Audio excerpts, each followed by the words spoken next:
একটা বাচ্চা জোর করে স্কুলের মধ্যে ঢুকবে, ওই ক্লাসরুমের মধ্যে আগুন জ্বলছে তার মধ্যে ঢুকবে, কিন্তু এক ব্রিগেডিয়ার বলছে বাবা তুমি যেও না, বলছে আমার বন্ধু আছে, বলছে তোমার বন্ধু আর নাই, শেষ, তুমি যেও না। কিন্তু ছেলেটা শুনছে না, ছেলেটা কিন্তু সুস্থ, বাইরে আগে থেকে চলে এসছে, কিন্তু ওর বন্ধু স্কুলের ভেতরে, ও বলছে না আমি যাব। দৌড়ে গেছে ওর কাছে, যে ওর বন্ধুকে বাইরে নিয়ে এসছে। ওর বন্ধু বাইরে আসার পর যখন মারা গেছে, তখন ব্রিগেডিয়ার বলতেছে বাবা আমি বললাম না তোমার বন্ধু আর নেই।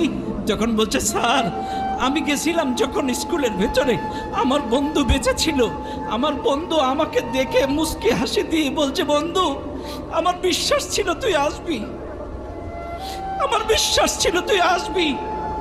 এরপরে আমি যখন ওকে বাইরে বের করতে গেছি তখন আমার বন্ধু মারা গেছে। আমি যদি না যেতাম আমার বন্ধুর শেষ বিদায় হাসি মুখটা দেখতে পেতাম না।